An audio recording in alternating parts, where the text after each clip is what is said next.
Amen. Je suis heureux dans la présence de Dieu. Amen. Et je suis heureux avec vous dans la présence de Dieu. Amen. Plus que nous sommes et plus que nous entrons ensemble dans la présence de Dieu, plus Dieu veut faire quelque chose de nouveau. Amen. Dieu ne s'arrête pas ni au temps ni aux circonstances. Mais Dieu veut faire chaque jour quelque chose de nouveau. Amen. Amen. Est-ce que je crois? Amen. Alors je l'ai déjà dit et je l'ai déjà dit souvent, alors que je suis en train de prêcher, les anges travaillent avec moi. Amen. Chaque onction libère des anges spécifiques. Amen. Et quand un homme de Dieu commence à prêcher son onction, commence à recevoir une onction, il y a des anges qui viennent avec lui et qui viennent travailler avec lui. Amen. C'est pour ça que je vous dis ça. Il y a des choses, des temps où des fois quand la parole est donnée, il y a le ministère des anges qui travaillent et qui viennent amener cette parole si tu es connecté. Est-ce que vous savez? La connexion à l'Esprit de Dieu et à l'onction va libérer sur ta vie quelque chose de spécial. Et c'est pour cela que je l'ai souvent dit, quand vous allez dans un restaurant et quand tu vois que le serveur a des bons plateaux devant toi, qu'il ramène des belles choses, tu l'appelles de loin et tu dis, viens, ramène-moi ça. Je veux goûter à ça, je veux manger à ça. Amen. Alors c'est pendant que je suis en train de prêcher, la parole de Dieu est en train de te toucher. La parole de Dieu est en train de te visiter. N'aie pas peur de dire Amen, parce que cela veut dire qu'il en soit ainsi dans ta vie.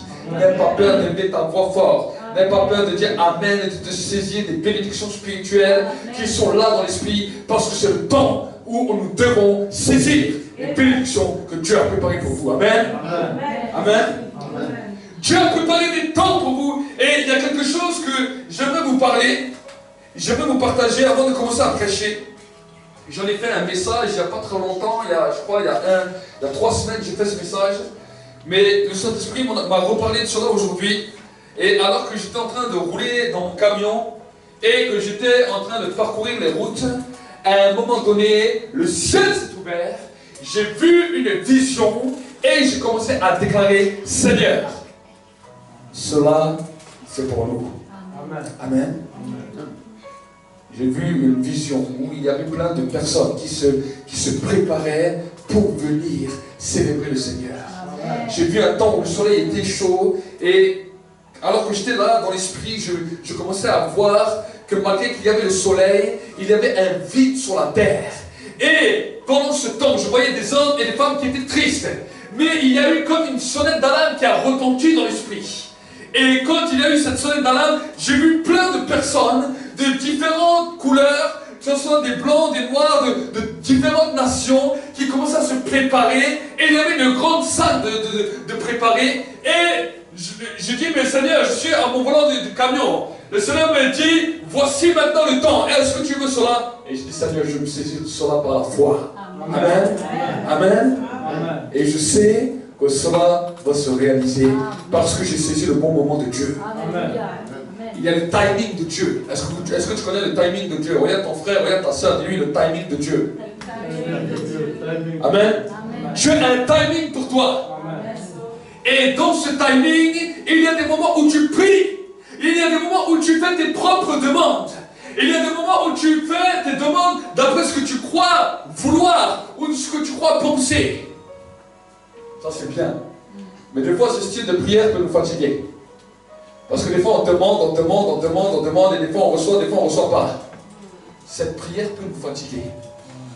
Mais il y a un autre temps. Ce temps, Dieu ne te dit pas quand il vient. Il peut venir dans le temps de prière, mais des fois il ne vient pas dans ton temps de prière. Des fois tu es chez toi, des fois tu as ton travail, et tout d'un coup, il y a une pensée qui devient claire. Quelque chose, une image qui vient dans ton esprit, où tu vois des choses. Tu vois ta vie autrement. Tu vois ta vie avec toutes sortes de bénédictions, des choses que tu ne pensais même pas. Tu vois peut-être ton foyer différent. Tu vois ta famille différente. Tu vois toutes sortes de choses. J'aimerais te dire, quand tu vois cela dans l'esprit, c'est ça la vision spirituelle. La Bible nous dit que manque de vision, mon peuple périt. Mais chaque fois que tu vois cela dans l'esprit, sache que Dieu a ouvert spécialement le ciel pour toi. Et à ce moment-là, il faut l'attraper. À à ce moment-là, il faut te saisir. À ce moment-là, il faut le prendre, il faut l'attraper, et il faut dire, Seigneur, qu'il en soit ainsi dans ma vie. Cette parole est pour moi. Je ne peux pas continuer à penser ou continuer à rêvasser, mais cette parole est pour moi. Amen. Joseph était un rêveur. Il a fait un rêve. Et il a tellement cru que c'était pour lui qu'il a commencé à partager cela à ses frères. Ses frères étaient fâchés contre lui. Mais ce qu'il n'avait pas compris, c'est que Joseph s'était saisi de l'invisible. Et à un moment donné, alors que Joseph est jeté dans un puits, Joseph est amené en Égypte, pendant qu'il est en esclave, pendant qu'il est dans ce temps où il est en train de marcher vers l'Égypte, Joseph saisit une vision. Et il dit, si mon Dieu m'envoie en Égypte, c'est parce que Dieu a un plan pour moi. Je ne sais pas lequel, mais il m'envoie. Peut-être qu'il a pensé, il a rêvé. Et quand il est arrivé en Égypte, il a dit, ça sera un des hommes très riches d'Égypte qui va me prendre. Et je vais me distinguer parmi les autres. Il a vu cela en esprit. Et Potiphar l'a amené dans sa maison. Souvent, nous voyons des choses dans l'esprit. Des fois, cela nous arrive. Mais des fois, nous avons des femmes de Potiphar qui viennent pour nous ramener plus bas en prison. La femme de Potiphar peut être un autre problème. Tu avais une vision. Certains ont eu une vision peut-être quand ils ont quitté un pays. D'autres, ils avaient une vision quand ils étaient plus jeunes et ils ont grandi. Et ils ont dit, quand j'arrive là, voici la vision que je me saisis. Ils se sont saisis des choses dans l'esprit. Ils sont arrivés à l'endroit. La bénédiction a d'abord commencé, mais une femme de Potiphar est venue pour vous amener plus bas. Est-ce qu'il fallait s'arrêter en prison? Des fois, le temps de la prison peut être le temps le plus dur, peut être le temps le plus douloureux, peut être le temps soit qu'on peut mourir dedans, soit qu'on peut en sortir. Mais Joseph ne s'est pas laissé abattre. Il était dans cette prison. Et j'aimerais vous dire à quoi il rêvait. Il rêvait de toucher le Pharaon. Et peut-être qu'il était avec les personnes qui étaient là. Et il leur dit un jour que j'irai chez le Pharaon. Pourquoi je vous dis ça? Pourquoi je suis sûr qu'il a dit ça, qu'il priait comme ça? Parce que quand il y avait les chansons et le panetier qui étaient tombés en prison avec Joseph, et que le panetier, les chansons du roi a été remis dans ses fonctions. Avant qu'il soit remis dans ses fonctions, quand Joseph lui a expliqué sa vision, il lui a dit, quand tu retourneras devant le Pharaon, souviens-toi de moi. Souviens-toi que je t'ai parlé. Souviens-toi que je t'ai prophétisé. Parce que c'est ce que je rêve en prison. C'est ce que je suis en train de rêver. Que le Seigneur commence à secouer le Pharaon et que le Pharaon puisse m'emmener dans ses loges pour voir que je puisse faire la différence. Il a vu les choses dans l'esprit et il s'en est saisi. Et il est devenu un des patriarches de la foi. Amen. Nous voyons tous des choses dans l'esprit. Dieu, des fois, nous permet à tous, même des fois aux païens, où des fois le ciel s'ouvre. Mais seulement les gens ne savent pas comment agir dans le monde spirituel et dans le monde visible. Il y a un mystère. Amen. Et des fois, c'est tellement beau qu'on aime bien penser, qu'on aime bien en rêver. Mais si tu ne l'as pas déclaré pendant ce temps où tu l'as vu, Seigneur, qu'il en soit pour moi, quand à un moment le ciel se ferme, tu sens un désespoir qui est là, un découragement, tu dis, ah, c'était qu'un rêve. Et tu es passé à côté d'une bénédiction. Est-ce que vous imaginez? À côté de combien de choses on est passé? Et vous dites, mais Seigneur, pourquoi tu ne me bénis pas? Seigneur, pourquoi tu ne me touches pas? Amen. Amen. J'aimerais vous dire ces choses pour que vous puissiez comprendre le monde de l'esprit. Et que chaque fois que le Seigneur vient et vous donne un rêve, vous donne une vision, dit Seigneur, du temps de la réjouissance de cette vision, je déclare qu'il en soit ainsi. Je ne pourrais peut-être plus en parler après, parce que c'est ça la foi. Les gens ne savent pas comment mettre leur foi. Jésus n'a pas dit, si tu as une grande foi, tu auras tout ce que tu voudras. Il a dit, si tu as une petite foi, comme un grain de moutarde, comme un grain de sénévé. Pourquoi il dit une petite foi? Parce que c'est au moment où le ciel s'ouvre et que tu es dans cet enthousiasme, tu es dans cette joie. Là, tu ne penses à rien, tu vois ça. Tu dis, Seigneur, je le déclare par la foi. C'est là où le diable va t'empêcher de parler. C'est là où tu vas trouver qu'il est difficile de prier. C'est là où tu vas trouver que c'est difficile de déclarer juste cette simple phrase. Parce que le diable sera contre toi. Mais tous tes projets, c'est facile. Tu rentres dans ta maison, tu rentres dans ta chambre, tu as l'impression que ça coule tout seul. Et je dis, ah, merci Seigneur, j'arrive bien à prier. Mais c'est tes projets. Mais le diable sait qu'il y a un moment donné où le ciel s'ouvre. Il sait qu'à ce moment-là, tu ne dois pas mettre ta foi en action. Parce que si tu la mets en action, tu deviens un vainqueur. Amen. Tu deviens un vainqueur. Plusieurs fois, je l'ai vu dans ma vie. Et chaque fois que j'ai mis ma foi en action à ce moment-là, j'ai vu les choses se réaliser à la lettre. Amen. Amen. Je suis sorti de la prison. Peut-être que tu es venu dans une prison de désespoir. Peut-être la femme de Potiphar. Qu'on appelle les choses, les situations de la vie. T'a emprisonné dans le plus bas de la prison. Mais Joseph continue à rêver. Amen. Amen. Et à un moment, il rêvait tellement que le pharaon a été secoué dans son lit. Le pharaon a été perturbé dans son lit. Et il n'était pas tranquille jusqu'à ce qu'il parvienne à la bonne personne. Amen. Amen. Ta bénédiction sera secouée. Amen. Les situations de ta vie seront secouées jusqu'à ce qu'il parvienne à la bonne personne. Amen. Amen. Amen. Tes ennemis ne seront pas tranquilles jusqu'à ce qu'ils seront réconciliés avec toi. Amen. Amen. Mais il faut te saisir de cela. Il faut te saisir de cela par la foi.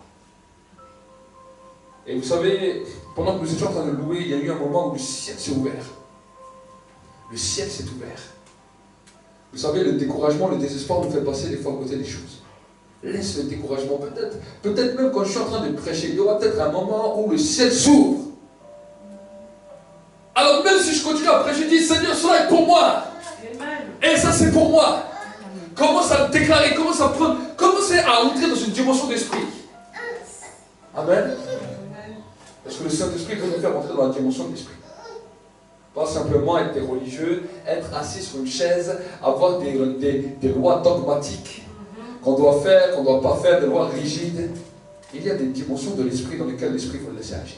Amen. Amen. Amen. Vous demandez, vous priez pour recevoir l'onction, vous priez pour recevoir le feu. Et quand le Saint-Esprit va agir, vous restez rigide. Amen.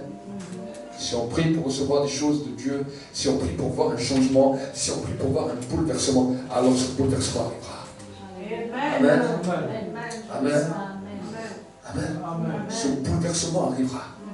Ta bénédiction poindra l'aurore et le changement. Il y aura des témoignages plus grands que ce qu'on a entendu. Il y aura des témoignages plus grands que ce qu'on a entendu. Amen. Mais c'est à nous de le croire. Je n'ai pas prêché, je vous ai expliqué là. Amen. Amen. Quand je vous explique des fois certaines choses, je suis un peu calme. Amen. Amen. Mais j'aime vous expliquer ça parce que c'est important. Vous devez grandir. Vous êtes des fils et des filles de l'esprit, pas des fils et des filles charnelles. Amen. Amen. Amen. Sinon, on irait ailleurs. On ne viendrait pas à l'église. Même si on est assis sur un banc comme à l'école, il y a une dimension spirituelle qu'il faut saisir. Même les enfants. Amen. Amen. Amen. Amen.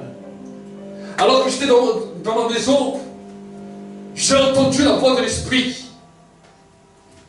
Et le Saint-Esprit m'a dit la chose suivante cette semaine. Peut-être je peux choquer les gens. Peut-être je peux choquer des pasteurs ou des églises. Mais ce que j'ai entendu a été clair. Le Saint-Esprit m'a dit, on a mis des séparations entre les générations. On a pris les enfants et on les a mis à part. Les églises sont les seuls endroits où on sépare les enfants des adultes. Toutes les autres religions, les enfants participent avec dès le jeune âge. Dès le jeune âge, ils goûtent aux choses. Et quand ils sont grands, ils sont enracinés dans ce qu'on a enseigné. Amen, amen, amen. Et le Saint-Esprit m'a parlé. M'a dit, on a volé toute une génération. On les a mis dans des écoles à part, alors qu'ils devaient bénéficier de l'onction. Ils devaient grandir dans l'onction. Ils devaient comprendre l'onction, saisir l'onction, pour qu'un jour, ils deviennent eux-mêmes des hommes d'onction. Amen. Amen. Amen. Amen. je me posais encore des questions. Je me disais, mais est-ce qu'on doit faire des écoles du dimanche? Le Saint-Esprit m'a dit non. Il m'a dit, il n'y aura pas d'école du dimanche. Mais l'église sera composée de jeunes, d'enfants, de vieux, qui prieront ensemble et qui grandiront ensemble dans la dimension de l'onction. Il y a quelques années, je me posais des questions. Est-ce que je dois faire quelque chose pour les jeunes? Le Seigneur m'a dit, tu ne feras pas quelque chose pour les jeunes parce que l'église sera composée de jeunes. Amen. Amen. On a tué des générations. On a tué. On a séparé. Et le diable a agi sous prétexte de la bonne conscience. Ah, on aime bien être tranquille pendant les cultes. Ah, j'aimerais vous le dire, l'onction de Dieu est là, l'onction de Dieu, même là, Dieu tire la louange des enfants qui sont à la mamelle. C'est ce que la Bible dit. Amen. Amen. Amen. Amen. Je bénis Dieu parce que Dieu a permis toujours que mes enfants soient avec nous dans tous les réunions, même quand ils étaient bébés, ils étaient toujours avec nous. Et je crois qu'on doit changer cette mentalité, qu'on doit grandir dans une mentalité et qu'on doit avancer. Amen. Amen. Amen. Amen. Nous allons voir les jeunes gens, les jeunes enfants, non seulement participer au culte, mais comprendre aussi les choses spirituelles. Vos fils et vos filles prophétiseront. Amen.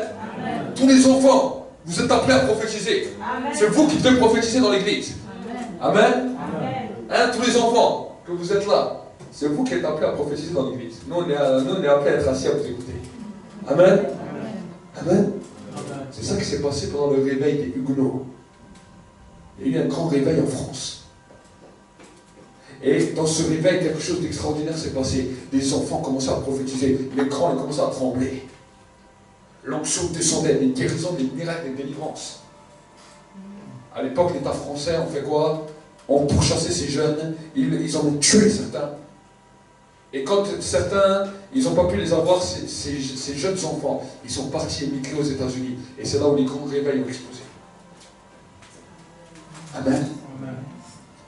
Et alors que j'étais en train de penser à tout cela, à penser à toutes ces choses-là, le Saint-Esprit m'a éclairé sur le réveil, sur quelque chose qui est écrit dans l'Apocalypse, dans lequel la Bible nous dit qu'à un moment donné, le dragon ancien s'est levé contre la femme et l'enfant. La femme qui est le symbole de l'Église, et l'enfant qui est le symbole du réveil. Et la Bible nous dit qu'à un moment donné, l'enfant est parti et est resté dans un désert pour grandir, évoluer. Et quand l'ennemi a voulu le détruire, la terre elle-même commençait à le défendre. Il y a eu des grands réveils qui ont coulé de cette terre de France. Vous savez, est-ce que vous savez que l'homme fort de l'Europe, vous savez, plusieurs prophètes se sont rassemblés pour savoir quel était l'homme fort de l'Europe, parce qu'ils se posaient la question comment ça se fait que dans les pays du monde, les réveils explosent, et que des fois ici en Europe, c'est plus difficile.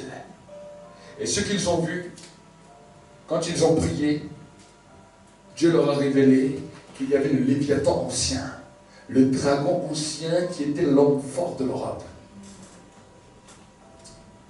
Et le Seigneur a commencé à me parler sur cela.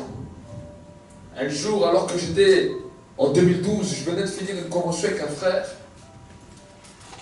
On est sortis, on était chez moi et ils avaient déclaré des grands orages, vigilance orange comme ce soir ils ont déclaré. Ils ont déclaré des choses comme ça à la télévision.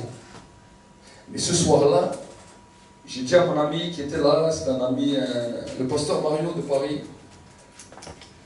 et je lui ai dit, ce n'est pas normal, nous devons aller sortir dehors et prier. Et quand on a commencé à prier, on commençait à prier. Quand je suis sorti de là, j'ai vu mon trampoline de 100 kg qui commençait déjà à soulever à peu près de ça de terre. Et on allait prier dans les champs. Et à un moment donné, quand on prie dans les champs, il faisait noir, il faisait nuit. Tout d'un coup, nos yeux à tous les deux s'ouvrent. Et on voit un grand dragon dans le ciel. Je le regarde, il me regarde, on voit la même chose. Et à un moment donné, je prie, j'ai commencé à prendre l'autorité avec le frère, et on a dit maintenant on te voit, maintenant détruis ton pouvoir, on te chasse maintenant dans le nom de Jésus. On a commencé à prendre l'autorité dans le nom de Jésus. En un instant, il a disparu comme un éclair. Comme une étoile, il a disparu. Et vous savez ce qui s'est passé? Le temps est devenu calme. Je ne sais pas pourquoi j'ai vu ça. À l'époque, je ne savais pas pourquoi j'ai vu ça. Mais quand j'ai entendu les prophètes, la prophétesse parler après le rassemblement des prophètes, j'ai commencé à comprendre que l'Église, ici en Europe, ici même en France, avait vécu un grand réveil. Que l'enfant de ce réveil n'était pas prêt encore à affronter toutes les puissances de ténèbres. Il est parti pour devenir plus grand, pour devenir plus fort. De l'Amérique, des grands réveils ont explosé à travers le monde. Des réveils ont explosé en Afrique. Des réveils ont explosé en Inde. Des réveils ont explosé en Amérique latine. Dans tous les 4 coins du monde. Et j'aimerais vous dire que beaucoup de serviteurs à travers le monde, des hommes de réveil, des hommes ça fait quelques années qu'ils commencent à se tourner vers la France. Ils entendent dans l'esprit que quelque chose de spécial est en train de se passer, que quelque chose de spécial est en train de se produire, que quelque chose de spécial est en train d'arriver. Et alors que j'étais en prière, le Saint-Esprit a commencé à me parler. Il m'a dit maintenant, le réveil est assez puissant pour détruire les puissances des ténèbres, pour détruire l'autorité du dragon ancien, et pour que la gloire de Dieu puisse commencer à se mouvoir. Amen. Amen. C'est pour cela que c'est un message important pour ta vie ce soir. C'est pour cela qu'il ne faut plus passer à côté. Il y a des temps où peut-être tu es tombé. Il y a peut-être des temps où tu as été découragé. Mais maintenant c'est le temps de relever la tête. C'est le temps de marcher dans la sainteté. C'est le temps de marcher dans la présence de Dieu. Parce que ce qui est en train de se manifester, ce qui est en train de se déverser, va être tellement puissant que si tu ne fais pas attention, tu risques d'être emporté par le torrent et tu risques de ne plus jamais te relever. C'est quelque chose d'important. C'est en train de couler. 2017 a été un son spirituel très fort. Dieu m'a parlé au début d'année, il m'a dit c'est le début des temps des promesses. C'est le temps des promesses. Amen. C'est le temps où toutes les promesses vont se réaliser, vont s'accomplir les unes derrière les autres. Il y a des grandes choses. Et j'aimerais vous dire, vous savez, le mouvement de l'esprit. Le mouvement de l'esprit va être marqué de quelque chose de spécial. Chaque mouvement, chaque réveil avait été impacté de quelque chose de spécial. Dans les différents réveils qu'on a pu voir à travers le monde, on a pu voir que différents dons ont été libérés, que différentes grâces ont été libérées. Et le dernier grand réveil que nous avons pu voir, c'était le réveil de l'Azusa Street, dans lequel tous les dons spirituels ont été libérés en 1906 aux États-Unis par le prédicateur William Seymour. Il était une petite communauté d'une vingtaine de personnes, mais ils ont cherché la présence de Dieu. Ils ont cherché la présence de Dieu et la gloire est descendue. Le torrent est venu. Les gens du monde entier sont venus à Azusa Street parce que tous les dons spirituels étaient libérés. Tout ce que les églises vivent jusqu'à aujourd'hui, c'est qu'on parle du parler en langue, du parole de prophétique, parole de connaissance, parole de sagesse, don de foi, don de guérison, don de miracle, don de discernement d'esprit. Tous les 9 dons spirituels ont été libérés au réveil d'Azusa Street en 1906. Et l'évangéliste, l'apôtre Smith Wigglesworth, qui était un homme de réveil dans le 19e siècle, en Angleterre, qui a amené des foules énormes, que Dieu a utilisé par des guérisons, des miracles, à prophétiser. Il a dit, 100 ans après le réveil d'Azusa Street, le réveil mondial va exploser. En 2016, on a fêté les 100 ans du réveil d'Azusa Street. Amen. Hudson Taylor, un grand homme de Dieu dans les années 1800, a prophétisé 5 choses qui se sont réalisées les unes derrière les autres en 1800. Dieu l'avait utilisé pour des choses extraordinaires, pour des conversions, des guérisons extraordinaires, des choses extraordinaires. Mais la première des choses qu'il avait prophétisé, il a prophétisé la Première Guerre mondiale. Après, la deuxième des choses qu'il avait prophétisé, il avait prophétisé la Deuxième Guerre mondiale. Ensuite, il a déclaré que la Russie s'ouvrirait à l'évangile. Quatrièmement, il a dit que la Russie se fermerait à l'évangile et le réveil mondial exploserait. Première guerre mondiale a eu lieu. Deuxième guerre mondiale a eu lieu. Après fin de la guerre mondiale, la Russie s'est ouverte à l'évangile. En l'an 2015 ou 2016, l'année dernière, en 2016, en juin 2016, la Russie vient de se fermer à l'évangile. Les gens qui prêchaient l'évangile n'ont plus le droit d'exercer le ministère. Il y a eu des réglementations très terribles qui sont tombés en Russie.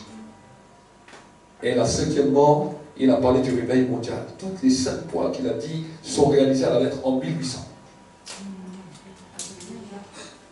Amen. Mais j'aimerais vous parler aujourd'hui de la nouvelle saison du réveil. Amen. Prions ensemble un instant. Merci Saint-Esprit pour ta présence. Je te demande d'éclairer ce peuple. Je te demande, Seigneur mon Dieu, mon roi, de bousculer ce peuple, de secouer ce peuple et qu'à partir d'aujourd'hui, quelque chose de nouveau soit scellé dans l'esprit. Seigneur, je paralyse les puissances des airs. Je détruis maintenant les œuvres des ténèbres qui ont voulu se lever contre ce temps, contre cette réunion, contre cette saison.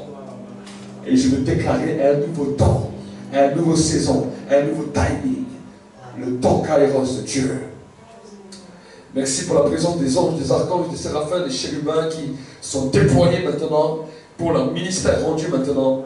Et je te bénis dans le nom de Jésus. Amen. Amen. Le réveil qui vient, et que le réveil a déjà commencé. Le réveil qui est en train de souffler ne sera pas un réveil comme les autres réveils.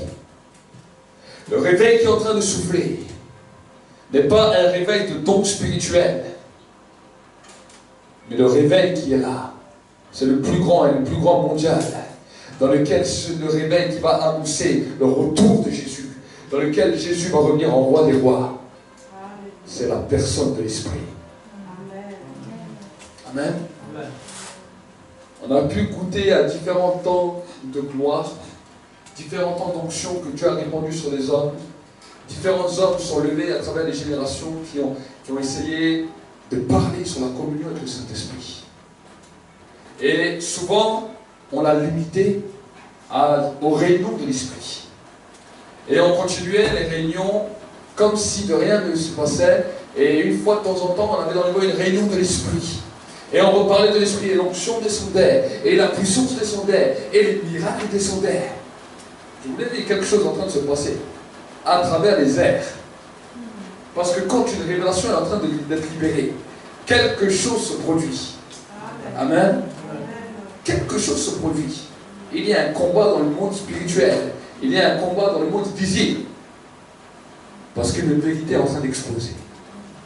Amen. Dis Amen dans ta place. Amen. Amen. Et le Saint-Esprit a commencé à me parler d'un temps nouveau qu'on appellera l'invocation de l'Esprit. Est-ce que vous saisissez? Les spirites ont posé des tables pour invoquer des puissances démoniaques. Les sorciers ont fait des sacrifices pour invoquer les démons. On a eu toutes sortes de choses qui se sont passées. Les francs-maçons, les rose-croix, les occultismes ont essayé de détruire le monde en faisant toutes sortes de choses.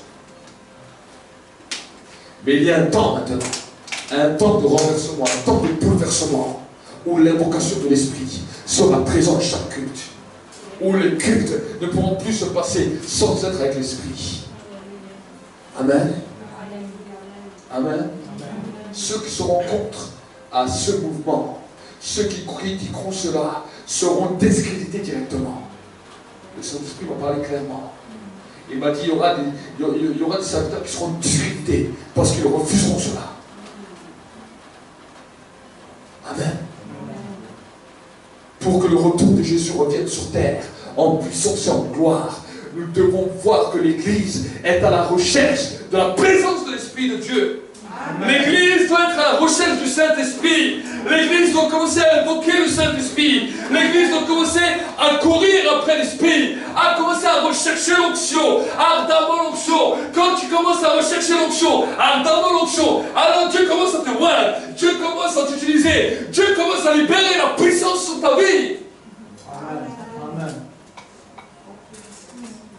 Amen. Jésus a dit quelque chose de particulier. Jésus a dit de ne pas s'engager même dans le ministère sans avoir reçu l'onction. Sans avoir reçu l'onction. Aujourd'hui, on nous fait tout genre de dogmes, tout genre de dogmes humains, et on croit qu'avec l'intelligence et le raisonnement du poussé de l'âme, on arrivera à bouleverser le monde. C'est un mensonge. Une seule personne pourra bouleverser le monde. Peu importe ton intelligence, peu importe ton niveau de connaissance, mais l'Esprit de Dieu, si l'Esprit de Dieu commence à te moindre, si l'Esprit de Dieu commence à descendre sur toi, si l'Esprit de Dieu commence à t'investir, alors à ce moment-là, tu vas entrer dans une nouvelle catégorie de personnes, une catégorie des hommes et des femmes d'influence qui vont bouleverser leur monde. Amen. Tu peux être même jeune, tu peux être même petit, tu peux dire voilà, j'ai peut-être que 8 ans, que 7 ans, que 10 ans. Mais si tu recherches l'Esprit de Dieu, alors à ce moment-là, toi qui es tout jeune, tu pourras renverser les Goliaths. Amen. Amen. Amen. Saül n'avait pas compris cela. Mais David savait que là où résidait l'arche, là était la gloire. David cherchait toujours l'arche. Cherchait toujours l'arche. Et à un moment donné, la première fois que l'arche est arrivée à Israël, parce que les Philistins l'avaient pris, à cause de la désobéissance d'Élie, l'arche avait disparu. Les bénédictions du peuple d'Israël avaient été volées. Pourquoi? Parce que Élie et ses fils, il n'a pas su régler l'histoire avec ses fils. Et il n'a pas su les reprendre. Il a laissé faire tout et n'importe quoi à travers le temple. Et à ce moment-là, l'arche d'Israël était perdue. Catastrophique. La gloire a été bannie d'Israël. Et David a commencé à chercher. Il a dit, je suis roi, mais il n'y a pas l'arche. Et il a voulu l'arche. Amen. Et quand l'arche est venue, ils ont fait d'abord une erreur. Ils ont mis l'arche sur les animaux. 2 bœufs qui portaient l'arche. Et à un moment donné, l'arche a glissé.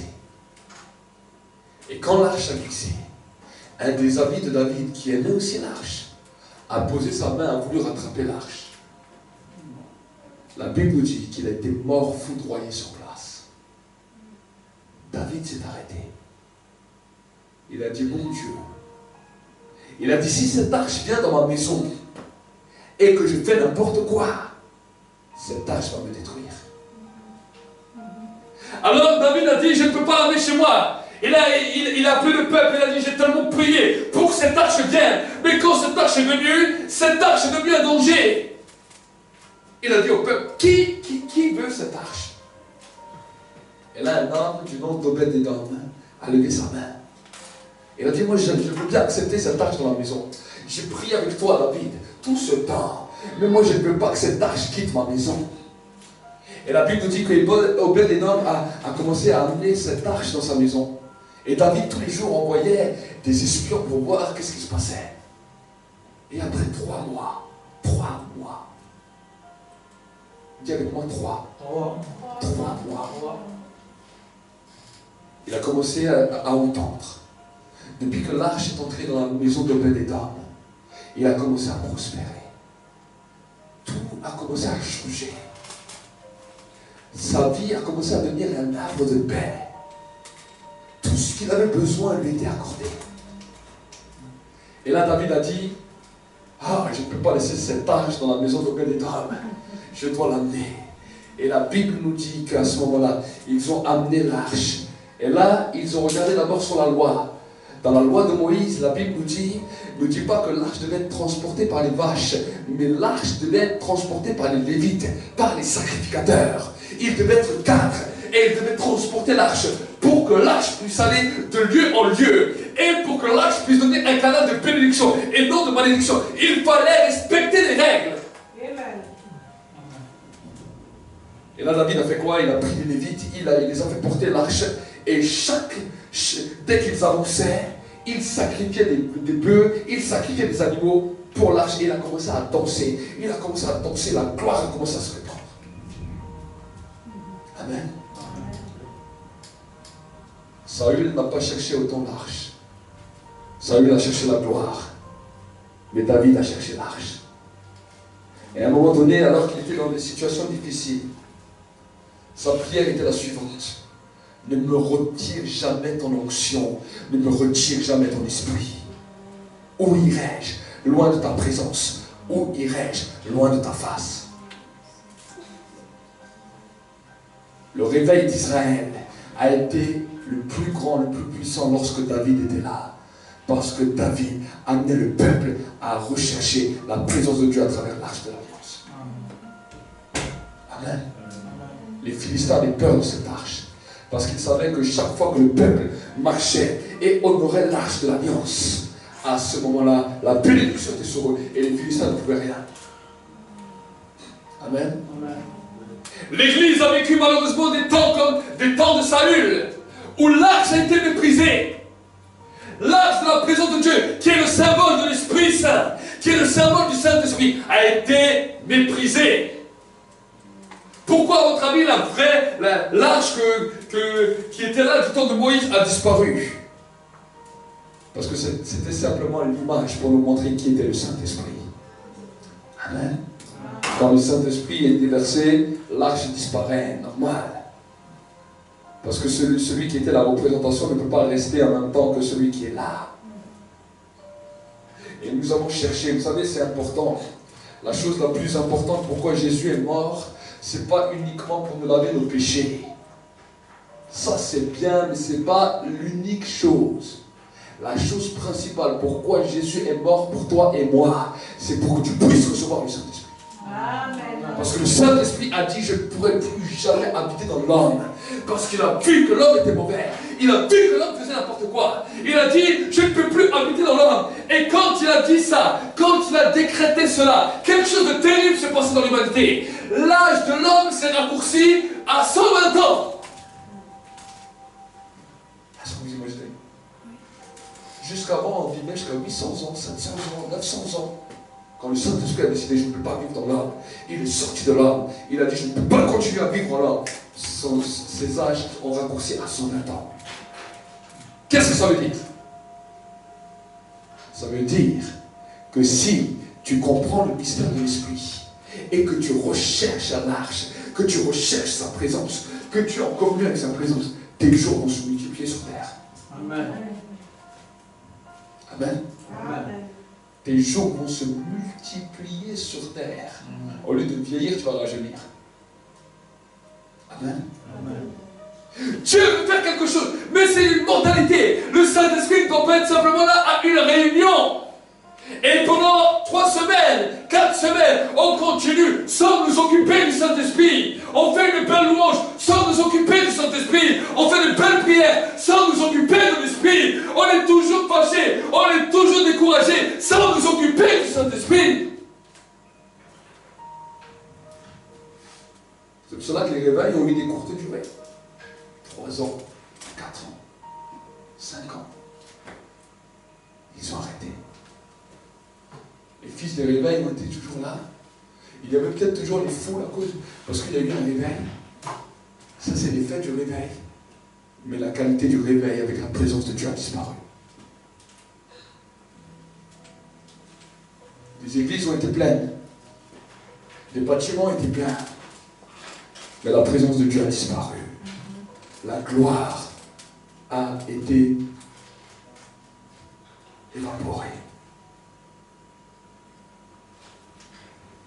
Amen. Le temps de réveil, quand on parle de réveil mondial, c'est un réveil qui va commencer à bouleverser, à impacter les nations de la terre à cause du Saint-Esprit. Des hommes, des femmes qui vont rechercher tellement le Saint-Esprit que la venue de Jésus-Christ va être accélérée. Jusqu'à aujourd'hui, elle a été retardée. Pourquoi? Parce qu'on a voulu laisser l'arche de côté. Amen. Certains hommes ont pu l'expérimenter. Certaines personnes, même certains ministères ont pu l'expérimenter et l'expérimentent encore aujourd'hui. Mais sur la quantité des hommes et des ministères à travers le monde, ils sont une minorité. Ils sont une minorité. J'ai regardé, j'ai cherché, j'ai regardé à travers le monde. J'ai reconnu les hommes qui sont loin de l'Esprit, qui marchent avec le Saint-Esprit, qui combattent dans ce combat. Il y en a. Mais par rapport à la multitude des serviteurs, ils sont une minorité et souvent ils sont critiqués. Souvent ils sont calomniés. Le diable n'aime pas entendre ce message. Le diable n'aime pas. Il n'a rien contre que les gens se convertissent. Il n'a rien contre que les gens entendent l'évangile. Il n'a rien contre que les gens viennent à l'église. Mais surtout, qu'ils ne connaissent jamais le Saint-Esprit. Tu peux recevoir des dons spirituels. Tu peux parler en langue. Tu peux avoir le don de foi, le don de guérison, le don de miracle. Mais si tu passes à côté du Saint-Esprit, si tu ne restes pas en communion avec le Saint-Esprit dans ta vie, tu peux passer à côté du ciel. La Bible nous parle est claire dans le livre des Corinthiens. Si je parle la langue des anges, si j'ai la foi jusqu'à me transporter les montagnes, si je n'ai pas l'amour, je ne suis rien. Il nous parle d'une personne. Il ne nous parle pas d'un caractère, d'un charisme de Dieu. Il nous parle du Saint-Esprit. L'amour est patient. L'amour n'est point envieux. L'amour n'est point vaniteux. L'amour ne se moque jamais. Il croit tout. Il espère tout. Il supporte tout. Enlève le mot amour et mets le Saint-Esprit à la place. Amen. Mais si nous continuons à vivre une vie religieuse, le dogme religieux, c'est ça qui a détruit les hommes. C'est ça qui a anéanti les hommes. Il y a eu des grands hommes de réveil.